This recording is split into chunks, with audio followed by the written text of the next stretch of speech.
Go ahead, Burt. Hi. Good afternoon. First of all, I'd like to thank those of you who have contributed a donation to this video. What I'd like to talk about today is something that came to me, I believe, from the Holy Spirit during meditation, and it's a very powerful one, but it's also an interesting one. So I'd like to get your full attention.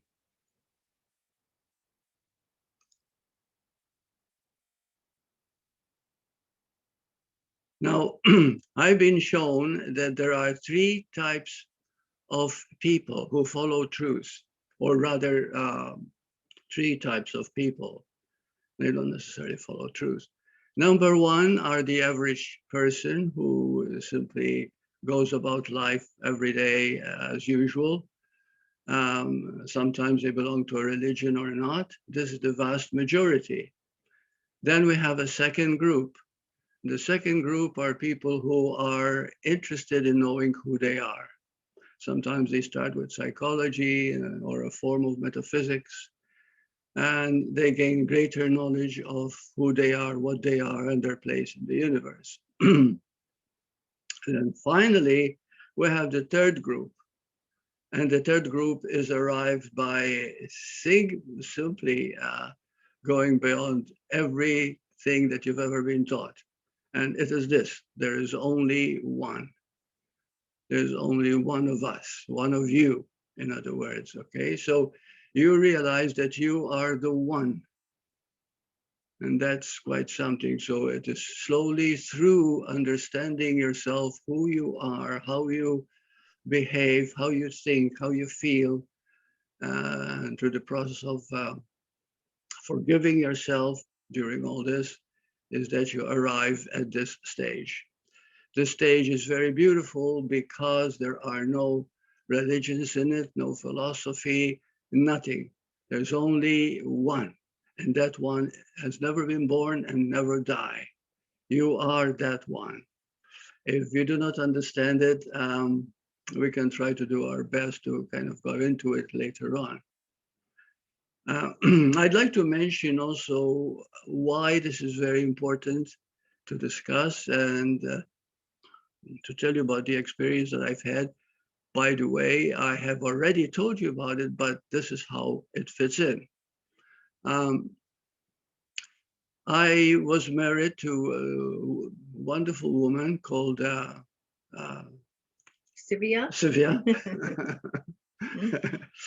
And we had a very good relationship at this particular point that I'm talking about. And we went out to dinner. We had a great dinner. We came home. And then when I arrived home, I began to develop a fever. Now, this fever started very slowly, but it came to the point where my face was completely red. Then Sylvia gave me the temperature, put it in my mouth, and she found out that I am 105. So she began to worry because it was very high. And it's true, it was extremely high. And I felt like I was burning up. She wanted to call 911, but of course I didn't want to, because somehow or other I felt that this is a spiritual experience that I'm having. It's not really a physical disease. I don't know why I thought that, but I knew beyond a doubt that this is what I was going through. Another reason why I felt that this was a spiritual experience was because I've always been weak in my eyesight. And and even at this point with Sylvia, I was partially blind. But during the fever, everything was so clear. Everything was sharp. I could see details even Sylvia, whose eyesight is very good, couldn't see. And so it went on like this. And then the fever broke and I began to tremble. And this got worse and worse as time went on. I couldn't sleep, I couldn't eat, and I couldn't do anything. Now, this kept on getting worse and worse. To make a long story short, after 3 days not having eaten or slept, I was so weak that I felt I'm going to die now. But somehow or other, I wasn't afraid. I took it in stride. I didn't tell Sylvia that this is happening, but she took one look at me and she knew that this is happening. I couldn't even get my head out of the pillow. So she called 911 and the ambulance came and they were terrific. They were at the door in no time at all and then making a lot of noise as they left back to the hospital, which is Vancouver General. But as soon as I arrived, I had an out of body experience. I'm assuming at this point that I died. And but this is the interesting part that is going to be an important part of this talk, is that at that moment I saw the patients and the teachers and the nurses. And every time I looked at anyone at all, which was very brief because when you're out of the body, there's no time. I could feel what they were thinking and feeling and believing. And I knew even when the time is for them to die, I knew everything about their life, their beliefs, their ways of life, what their mind was thinking moment to moment. And then it occurred to me a while later that this was happening because I wasn't experiencing it. I was them. That's quite an experience, really, when you realize it, but I didn't realize it at that particular time. And then I was drawn towards a light. A light seemed to appear on my right, and it kept on as if coming closer, but I don't know whether it was coming closer or I was going closer to it. However, the moment I felt that I was in the light, I felt a happiness and peace and joy I never knew existed. It is something that words cannot begin to explain. It's a happiness that once you're in it, you say, oh, I'm home and I don't want to move from here. And then a voice said to me, and this is where I want to say, I'm not a religious person, and I hope I don't offend anybody, but I believe in God with all my heart and soul. And I believe that this light was a form of God or the God itself. I don't know. And it said to me, you're going to be okay in about 5 days' time. Just be here, allow anything to happen, whatever it is to happen. Don't interfere with anything, but know that within 5 days, you will be back home.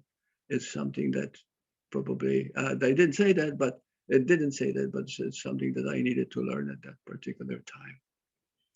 And it went on exactly as it happened. I don't want to prolong the story, but I went back to the body. I guess I was brought back. I don't remember, but I was so happy. I was smiling all the time. And Sylvia took one look at me and she became happy too, because at least I'm back in the body. They, um, they asked me a few questions, but they didn't like what I said to them. At that point, I was so innocent that I told them what I experienced. And one of the doctors was very upset that I told him I saw the light and I was out of the body and I knew what people were thinking and feeling. And so they put us in a room without windows or lights or anything. And poor Sylvia, she wouldn't leave me, but she slept on the floor, a cold floor, wasn't even with covers or anything. And after 2 or 3 days like that, I'm not sure, uh, I uh, I went back to the hospital. They put me in a room, a special room, and Sylvia was bringing me food, organic vegetables and fruit, and I told her I don't want to eat hospital food. Uh, it wasn't healthy for me at the time. The meat was just like chewing bubble gum or something like, or whatever. Doesn't matter. And but anyway, after 4 days or so, I was let out. I went home. The next day, I was riding my bicycle. Everything was normal. But I still didn't know exactly what the lesson was. And it is only lately that I'm beginning to recognize something extremely powerful. And what is powerful is this, that very few people, very few people who are interested in truth are interested in anything more than just knowing who they really are. Um, but the truth is, there is no one but oneness, oneness itself.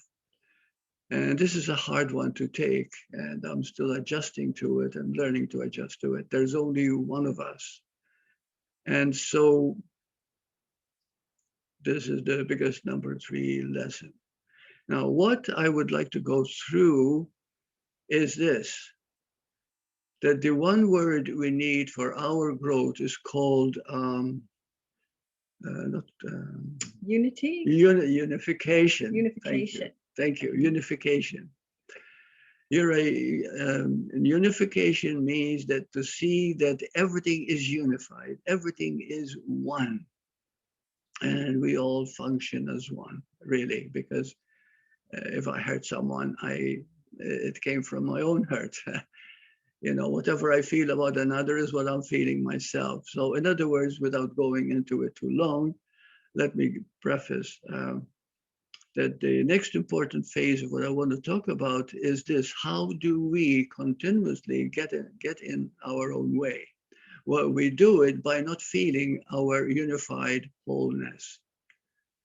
And so we keep feeling as if we are actually private, separate persons. And as long as that idea is held on, we cannot grow beyond it. And it is scary, I must admit, to realize that you are the one itself. Was never born, will never die, and the only suffering that we have on earth is thinking that we are actually a body and that we live as private, separate people. And it is then that is our biggest pain. It is our biggest pain because we become private, become defensive, become what my dear friend said. We use words like bitterness, bitter, right, and feeling like a victim, right, alone, alone, yeah, and another one that the course uses, very Course in Miracles uses, is called guilt. And whenever we do not feel, remember the number 3 is feeling one with all. And there's only one, that is you, whoever you is that is listening. Don't ask me how or why or how we understand it. We begin to feel it by seeing that everybody is our friend, everybody we love. It just feels so comfortable when you meet people and you know that at that moment you are growing in your oneness and love. So, what keeps us from growing into this oneness and love? Because everything that we haven't solved in knowing ourselves, we intro to other people. So we blame others because as if there are others, there are no others. There is only yourself in another form. If you do not understand this, that's okay. Skip it, please, and let's go on.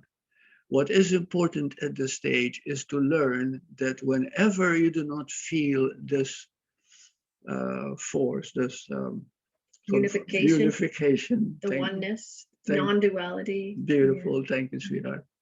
Okay, when we don't feel this unification, we are automatically, believe it or not, feeling a sense of emptiness, feeling a sense of separation, feeling a sense of I am alone. And that's why loneliness becomes a disease. In fact, we were reviewing, because I studied psychology, and there are 28 cases of disorientation with life. Psychological disorders. 28 ones. Now, all of them, you don't need to understand, you don't need to embrace or study. They all come up as a feeling of They're like a defense. It's like Each one is a defense against the truth. Right. It's almost like it's a mechanism to keep the seeming separate individual self going. Even though we feel guilt as an individual, Guilt and everything we do all day long until we start to become more aware, we're actually maintaining this false sense of separation, this false sense of separation, of disunity. So at this point, this is my major point, is that those of you who are coming naturally want to learn, want to grow. And this is why we're supplying this service right now on donation. So this is it, that everyone, regardless how much you think you know truth, there is sometimes a feeling of guilt, but it's so subtle. Now, what does this guilt feel like? It's a feeling of incompleteness. It's as if you're feeling you're not just complete. You know, there's something more, but you don't know what it is. And so you keep searching for this thing that you can add to yourself, but there's nothing to add. You see? So now what we want to discuss with you is it is okay to feel this guilt. Everybody feels it. And ever since I became aware of this, which is quite some time ago, 2 years ago, actually, and reinforced by Suzy here, which is quite aware, and telling me more about this, how everyone suffers this guilt in one form or another. It's a sense of not being complete. So, so we'll go now into various ways of dealing with this. First of all, when you feel this guilt and you get in touch with it, don't try to get rid of it, because the moment you do, it gets worse, okay? You always exacerbate it, in other words. So what you do is simply see that it's there and forgive it. Now, Suzy is going to share with you how this is done through forgiveness. Okay, would you like to say something about that? Sure. Essentially, forgiveness is the process where you start to recognize what's going on. The Course in Miracles says that the entire manifest universe is a projection of unconscious guilt. And so the reason why we spend our days grieving and judging and reading the newspaper and siding with one group versus another is because we have this need to constantly project out this guilt we feel because we're so ashamed of this guilt. Now, this guilt isn't to do with anything you've done in a body. That's a cover for it. It's basically the guilt for feeling that you've betrayed this oneness and that you now want this separate identity as your own. But it's all unconscious. It's unconscious. So what happens is forgiveness allows you to start to catch it. Like, for instance, let's say I wake up in the morning and I have a judgment against beautiful Burt here. Immediately, it's reflected back at me and I see it as a mirror. And I catch myself and I see, oh my gosh, there is really only one of us. He's my mirror. And it was my judgment that changed this beautiful, perfect mirror into something other than this beautiful shining light. And so as we catch our judgments, we don't have to do anything with them. We just recognize them. And the more we recognize them, the more we see the truth of what's really happening out there. For instance, let me think of an example. For instance, let's say you it hides itself in many different ways. It can be a grievance. It can be a continuing grievance you have throughout your day. It can be a specific judgment you have, and then you think that the other person is the one who is projecting that judgment back on you. What happens is once you start to see this process and how it goes, what we were talking about a couple of weeks ago about how, because you're the awareness of thoughts, you're prior to thoughts. So as you start to catch these very subtle judgmental thoughts or grievances or bitterness feelings, as you start to catch them, you don't try to stop them. You don't try to bury them. You don't try to push them out onto someone else. You don't try to make yourself feel more guilty because you simply say, thank you for drawing my attention to this. For making me aware of this. Right, because that thank you is the thank you for oneness. It is gratitude. It is the oneness, right? Right, exactly. That's beautiful. Yes, yes, yeah. And one thing I'd like to quote here in Korea. I think I said it last time, but I'd like to say it again. Uh, I became aware that there are 600,000 350. 350,000 yeah, Jews who have resorted back to the belief in Jesus as their Messiah. See, Jews had always waited for their Messiah, but it never seemed to arrive because they didn't think it was going to be Jesus. You know, a mere little guy, well, not little guy, he was under 30, working as a stonemason and also working as a fisherman. You know, dirty feet and clothes and everything else. Couldn't be our Messiah, the Jews figured. But now it's come about that again 300,000 have become converted to this knowing that Jesus actually was a Messiah that came to earth 2,000 years ago to bring us this message of oneness, that we are all one being. And that's the beautiful truth. Now you might say, are these Jews still Jews? Oh yes, they're still very much Jews, but they are a Messianic Jew. That's what they're called, right? Messianic Jew, right? So that's very interesting how in this fifth dimension things are really changing, and changing, of course, towards that one. There is so much before the Third World, First World War and Second World War. Yeah. And then so much went into it, suffering and everything else. And then the fourth dimension came into being where the feminine energy took, you see, because as we go back in history, we find that men had suppressed women for a long, long time. And their feminine beauty was yet to be discovered, to be seen.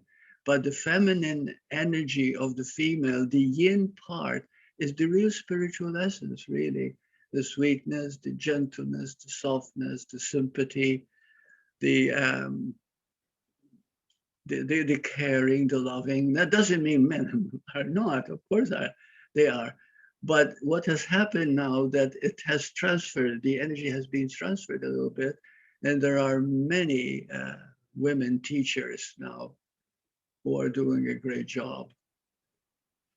Anyway, I thought that I'd put that in because the world is changing so much. And also, since I'm talking about the fifth dimension now, which we're entering into, you know, the Course in Miracles was born, given to us by Jesus. And it is this time that we are ready now to get to know the truth. And what is the truth? There is only one of us. And that's the highest truth. Do not try to achieve it. Do not try to understand it, because that itself will become a block. There is no one to understand. There is only this one. And when you begin to feel it, even minutely, you begin to know a love that you never knew before. Because human love is not 1/10, 1/50th of the love that is in unconditional love of God. So this is it. This is the point now that we're discussing here, and I'd like to break in with some questions if we can. To understand that when you get this feeling, it's an uncomfortable feeling. It's as if there's something wrong with you, but there isn't. Believe you me, there is nothing wrong with you. You are as you are because you were created as you are. You see, and as you are is perfect. Remain as you are. But when something is not kosher, is not comfortable, then get in touch with it. You see, and say, oh, it's trying to teach me something. It's trying to blame this, and that. But actually, it's inside me. I'm feeling it. And by doing that, you grow. And you're growing all the time towards that love, which is unified field. Okay, unified field. It's all one love. one being, no time, no space, no beginning, no end, eternal home, love. Beautiful. We had a quote there sometime. Yes, yeah, I have a couple quotes from the course that's saying exactly what you've just been talking about. You cannot walk the world apart from God because you could not be without him. He is what your life is. Where you are, he is. There is one life. That life you share with him. Nothing can be apart from him and live. Wow, It's amazing. That's beautiful. Yeah. So there are any questions? Because if I talk further, I don't know exactly how well you have understood what I just said, or so. But okay. Okay, Bert, we do have a few questions. Before we get into them, they are very practical questions as they usually are. I do like to discuss with you about this practical aspect of, let's say, realizing the oneness.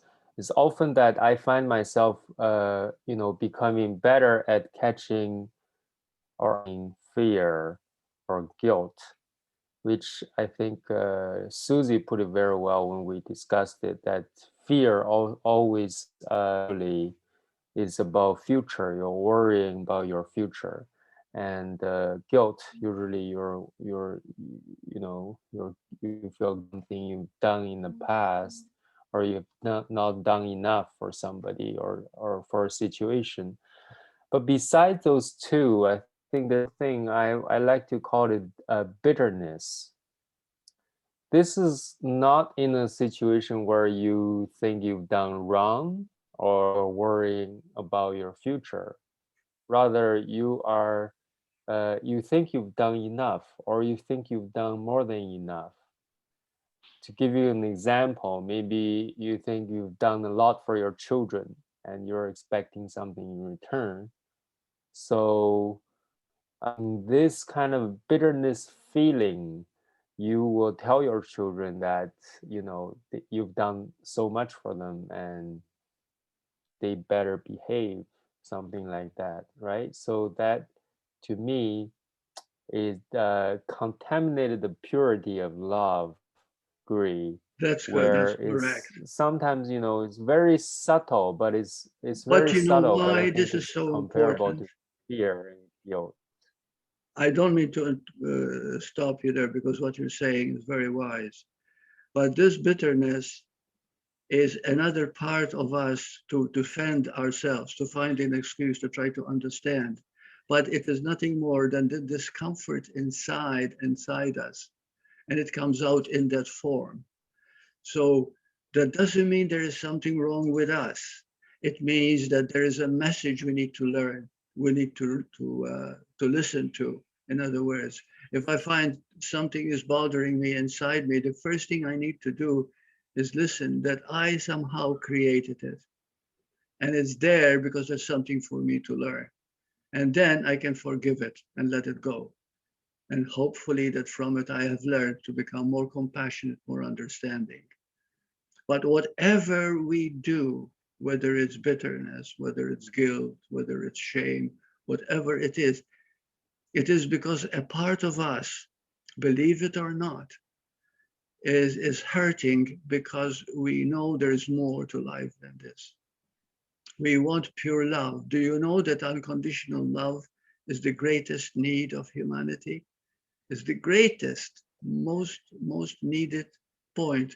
And when people die and come back, through medical resuscitation, the one thing they all say is, I found myself in a home so comfortable with unconditional love. I couldn't do anything wrong if I tried. And there's a happiness, and I came from my own true home. This is where I was born, so to speak. So anyway, I don't know whether this covered your question, but whatever it is that is coming out from us is a need for us to look at To forgive, right? and to forgive it. Right. For Yes. instance, bitterness essentially is a sense of victimhood. It might be very subtle. And oftentimes we play it out on those we love the most, close family members. Because we like to control too at the same Well, time. we want to push we feel this guilt inside us. We want to push it out on them. So it's very subtle. And we do it even on our closest loved ones. For instance, our child, we sacrificed to send them to college and now they've moved to another country and barely call us or something like that. So there's this sense of victimhood, but that's what the play is. That's what's keeping the seeming separation. That's what's keeping us from this unification. It's very subtle. We can catch sometimes, looking at the news and specifically being on one side or being against a political party, or maybe, the last few years, there's been a lot of issues between male and female relationships in Hollywood and things like that. We may identify as a woman and be angry at men, but that's not unification. There is only one. And so all of these things are sort of are forms of guilt, forms of the sense of, I want to be innocent and I'm making you guilty so I can be innocent. And at the same time as we do it, you described the discomfort. Exacerbate the positioning, right? It makes it worse. Right. And in the sense of discomfort you felt is because you actually feel at the same time as you're having this inner feeling, you feel ashamed. You feel ashamed because you feel like it's like a mini replica of the separation from God, because now you've had a beautiful day with your spouse, and then towards the end of the day you make one snide remark. That's now you feel tremendous shame because you were keeping this in, and now it's snuck out.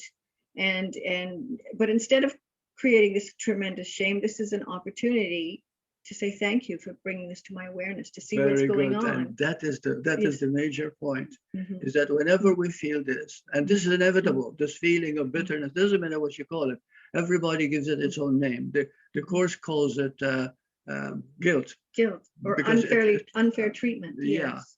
But it's all in everyone. It's a very uncomfortable feeling. And when we feel it, we try to project it onto others. We try to get rid of it. And so we hurt others because we're hurting, but it doesn't work. So this is the only remedy. You don't go to a doctor and get pills. You don't, believe me, it doesn't work. What works is this: love yourself by saying, this is happening because I need to get in touch with it. It's there, not because I'm bad, but because I need to learn it. I need to stop blaming another. You see? Yeah. And then as we learn it, I think, I think the challenge of bitterness is this year, or for guilt, that you feel eventually you identify you've done something wrong. You owe somebody something. You have somebody pain. But in bitterness, often you find yourself in a situation where you have contributed, you have sacrificed, you have given up for others, you have helped, you have made a difference, but you have had no reasonably or expected return. For example, like you're helping people a lot, right? Then there's cheating, right? Or you've lent somebody some money in agreement that they will give you back the money, but this didn't happen. So in this situation, you've done nothing wrong. You out of very well intended, you've tried to help others. You try to realize we're all one. But in this situation, right, you still, I think the bitterness will still merge somehow. And because, along with the separation, the sense of separation, it will remind the world that you are owed.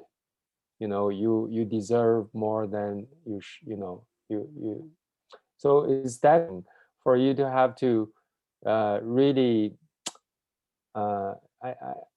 To me, I think is more subtle than fear. it's very subtle, and to get rid of.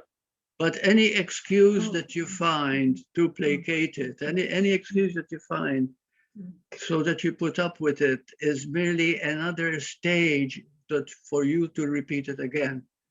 See, the point is that anything that makes you uncomfortable, no matter how little, it's a form of loss of love, not for yourself, but for everybody around you at the moment. And yourself as well. And well, and yourself. Because there's only one. Yeah. Yeah. When you feel that, you don't love your wife or children at that moment, not even yourself, but you're still trying to get rid of it, trying to placate it, try to what is the word? Justify it. Okay, but it can be justified. It's there, and so what I need to do now is simply forgive it and let it go. Okay, and as you repeat this over and over and over and over again, you'll be amazed at how beautiful and clear you start to feel. And anyway, so this is the whole point, and the course mentions guilt. Guilt is the one word that is used for everything that hurts us. You see, and because the course ultimately is very simple, and then when you get down to it and you begin to forgive it, my goodness, you begin to feel so good. Yeah. And you feel good because wow, I'm really okay. I have so much love to give. Right, and we go back to awareness that we've been talking about the last few weeks about. It's the awareness that is going to set you free. For example, I have actually a quote from the course here that describes this exactly. And the very first word of this is called the end of injustice. It's from chapter 26. The very first word is beware. So all you have to do is be aware of what's going on. So it says, beware of the temptation to perceive yourself unfairly treated. So you catch yourself feeling that way. In this view, you seek to find an innocence that is yours, that is not theirs, but yours alone at the cost of someone else's guilt. So what happens is you're in this sense of feeling and of bitterness. And in your mind, you're bitter because your friend didn't pay you back, or you're bitter because your children aren't appreciating you. But what you're really doing is you're saying you're the innocent party, they're the guilty party. And then it goes on to say, can innocence be purchased by giving of your guilt to someone else? And is it innocence that your attack on him attempts to get? Is it not retribution for your own attack upon the Son of God you seek? Now, the attack upon the Son of God is the decision to experience yourself as a separate individual instead of the unification or the oneness or the whole. And then it says, is it not safer to believe that you are innocent of this and victimized despite your innocence? Whatever way the game of guilt is played, there must be loss. Someone must lose his innocence that someone else can take it from, making his own. So this whole world, the whole game, the whole play is that constant play. It's constantly, I'm innocent, you're guilty. I'm innocent, you're guilty. That's what everybody's going on doing. And what that is doing is it's creating the opposite of unification. And we can catch it in such subtle ways. But again, we don't try to get rid of it. We don't try to stop it. We simply have to become aware of it. And the more we see the truth of it, the more we believe the truth, and the freer and freer we become. Yes, and more loving you become automatically. The moment you love yourself, no matter how you feel. Go on. I just had a realization. I think bitterness is stem from the fact that you try to achieve a certain result in your action. Whenever you want to achieve something, you want to, you expect a certain result by what you're doing or what you're thinking, then you will inevitably fall into the trap of bitterness, right? Because like the Taoism teaching that we should be non-doing, non-achiever, it's not trying to achieve a utilitarian kind of that kind of way of doing will certainly ensure that you will bitterness. Yeah, that's a beautiful example. That's beautiful. Non-doing. You're right. The expectation attached. Expectation is another trick. Expectations. Yeah.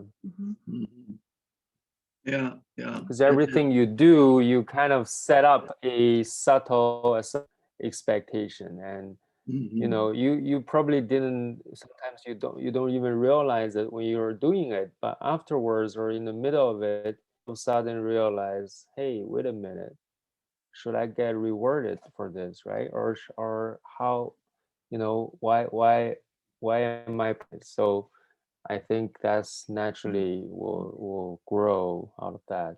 Yeah, and then the other question is, who is Okay, it that we wants have the reward? right. Right. We have quite a few questions or comments in the chat box. I'll Okay, just good. maybe read some for you, Bert. Okay, great. Yeah. Um, First question from Nicole Chen is asking, how long did the bliss last for you? From the NDE you had. How long did that sense, that state you had? The state we're talking about is The NDE you had where you were in the hospital and you saw the light. How long did that bliss last from that? oh my gosh, it's still How with me long were you now. out of your body? It never really ends. It gains more momentum as I learn more from it. Every time I remember it, it teaches me something new. You know, I repeated it to you twice before and now the third time, but each time it's because I knew that I didn't tell you completely how I'm feeling every time I review it. So I've learned quite a bit, especially when I'm dealing with people. I still think sometimes something wrong with somebody or done something bad. You know, I still feel I judge them. You know, there's a judgment. Yes, I become aware of it. But now I'm forgiving myself more as I learn that we are all one. And whatever is happening in another is really happening in me too, if I feel what that person is feeling. And through that compassion, we can also heal the other person. So anyway, I don't know whether Hey, but yeah, I'm Bert, learning. I'm learning you all the have, time from it. Yeah. I think I can say that you were quite weakened before you had your NDE. You wasn't someone that was never acquainted with spiritual practice. You've studied a lot. You've seen Ramana the much earlier in your life. So what changed after the NDE? For example, me, I still regard myself as a part-time awakened. You know, I have to remind myself to being that awakened or to realize the oneness. Otherwise, I'm falling into the defaults, you know, kind Yeah. of So this is egoistic where state. you So you have after the, what has changed for you? first of all, that's one thing that I try to do as much as I can is by saying how I look at myself from all this. Um, as I look back through the experience, I find that I've grown a lot since then. I've gained greater knowledge. Yes, I fall back. It's a it's a going back and forth, but at the same time it strengthens because what I saw I can never doubt, and what I saw are myself, different parts of myself. You know, the nurses, the victims, the doctors themselves, even the doctor who laughed at me. You know, he laughed at me because when I told him I saw the light, and I thought I was going to loony. In those days, don't forget, this is 2007. Since then, quite a few more people have heard these new experiences, you know. But now, when I heard the doctor saying things about me, no, it didn't bother me at the time because I knew that he didn't understand. And because I knew he didn't understand and I kept on smiling, he thought I was an idiot. And it was okay too, because it was kind of funny. And then I told Sylvia how I felt, and we both laughed. So yeah, it brought so much compassion for people, how they feel and how they think, you know. And so when I'm with a person, anybody at all, I don't tell them, of course, what right have I got? But I know exactly what they're thinking and feeling, not accurate word for word, but I know what they're going through. And through that experience, I have learned to read people very, very well. So I gained a lot from it, yes. And I think that the second phase of people, there are three types of people. The first people are usually either religious or they don't care. The second are people who really want to get to know themselves better. They want to learn about themselves. So they study books about personality and enneagrams and astrology. It's all part of the game, you know. And then third, you realize that there's never been anyone to learn from. There was only one, and you are the one. So this turning point where you suddenly starting to realize this non-dual awareness. I don't have it yet, but Right. I have, to some extent, I've realized Right. non-dual awareness. Yeah. Right, but that's in terms of talking about these three groups of people you were talking about. Yeah. So that's a big changing point. That's sort of what Oh, comes along yes. with the fifth dimension, and why non-duality is more known now in the West, Yes, and more spoken exactly, about, exactly. And it's more becoming investigated. more popular. Yeah. Right. We've always heard the idea of there's only oneness, but we really didn't understand what that meant. No, We didn't no. understand how literal it was. I kept hearing oneness ever since I was even in Malta. I knew the word oneness, but I thought, everything is one, as if I knew.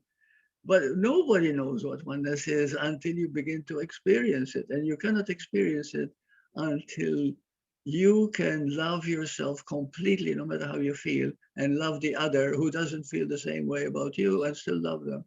And this love, incidentally, there's only one truth that's called love. Okay. Yeah. Unconditional love. That is what we call God. So this love comes from through with the forgiveness and being completely honest with yourself. Being honest right. where you recognize, okay, I'm being bitter here. I'm creating this rift. And not between me hate and my yourself for it. Right. Just the recognition, and then Right. see that this is the play, this is the mechanism behind separation. And Yes. it's not Yes. actually real. Right. It's not real. I'm trying to gain something out of it. I'm trying to gain some control, some facet to impinge on others' space, even your own children. Sometimes you think you love them so much, but yet at the same time, if they do something not respectful to you, you somehow want to correct them in such a way that becomes controlling, because you still are separating. You see, as long as you want to control another person, no matter how small it Well, is. that's right. Well, children are easy to pick on, but we Yeah, often find children, our victims but I when thought I'd give an example we of are love. invading. Yeah. Yeah, I know. I give you examples like even we are a customer, as customer service, they project bitterness on you, and in any situation, I think we do that. And also I think we have. I just comment. I think is very good, very representative. I like to Okay. just read it to you from Tayyib.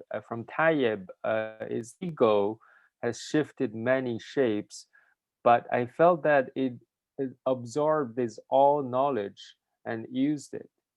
This contemplation is going on for so many years that this searching, struggling will end in one lifetime. I reach home before leaving this body.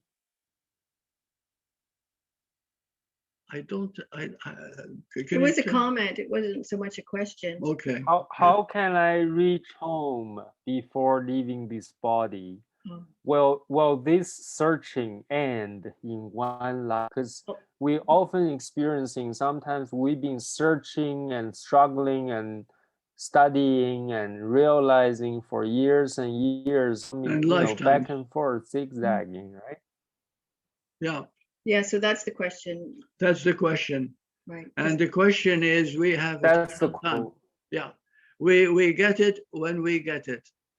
But there are ways in which we can get it faster than not. And that those are the times when we are able to forgive. Forgiveness is known to be the fastest way to get through whatever is holding you back. Because we don't want to get rid of Yeah. our need to control others. It's embedded in us. It's embedded in our psyche. So it takes quite a bit of love, love, control, to really see that I want to get my own way, no matter what. I want to be right. But once you start to look at it and see that all it is no matter how much sense you try to make out of it, it's another form of you trying to be in control. So it's almost as though in the case of bitterness, where we're bitter at someone, we Yeah. think, okay, I'm unhappy.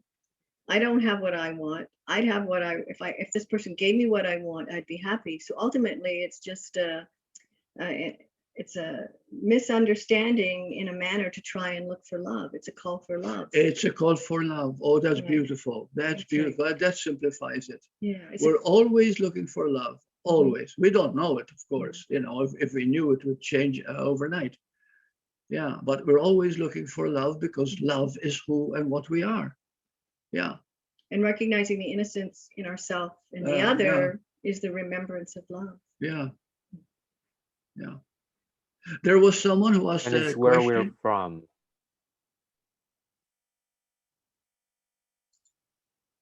I'm sorry. Was that a question, Wei? Which one? Oh, I thought you just said something. Yeah, I know. No, I said love is not only love is not only what we are, where we are from. That's right. Right. It's our home. It's our home, right? Who we are. It's what we are. Is there anyone asking questions? Anyone? Yes, I am asking another question to you, Bert. After realization, do you read anything? Do any words lead to realization? Well, first of all, what is happening? I guess after awakening, do you still read? I don't read, no. But I don't read not because I don't like reading. I do. It's just that I can't see. So I'm blind. It's very hard for him to read. If I have anything to read here, I ask my sweetie to read it for me.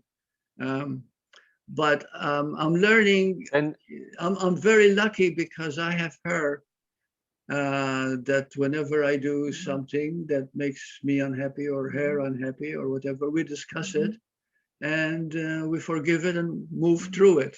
And it has taken us not only much more respect for each other and love, but also it has taught us something very important, It's interesting, Taib's question, now, because the question, words... sorry, Wei. So I was gonna say his Sorry, question was, go ahead, Suzy. yeah, he said, can words ever lead to the truth? Well, the Course itself addresses that, and it says words are just symbols of symbols twice removed, and the words themselves aren't what's revealing the truth. It's more of our openness to know the truth. It's as we let go and let go and let go of what we aren't that we come to be who we are. It may coincide with us reading a poem. Right, It may right. coincide with Yeah. watching an NDE. It may coincide with reading the Course, but it's not the words themselves that are doing it.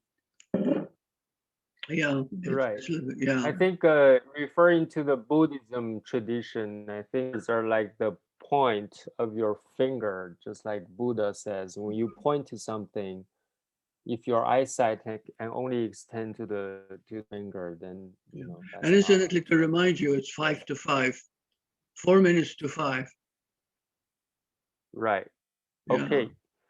Now let's see if we have any last question we didn't cover. Words of appreciation. Thank you for your sharing. well thought reminder of how to important life spirit. I have killed that with good career. Okay. Thank All you for, right. So we thank- pretty much covered everything. okay. I have a Okay. finishing little talk, a little something to read that paraphrases exactly what Burt already said. This is from the course and it's absolutely beautiful. It's from lesson 167.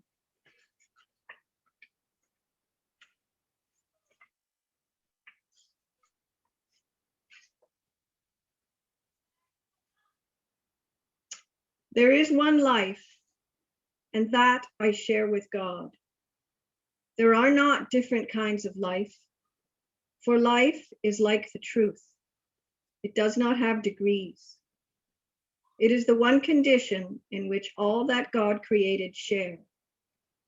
Like all his thoughts, it has no opposite. There is no death, because what God created shares his life.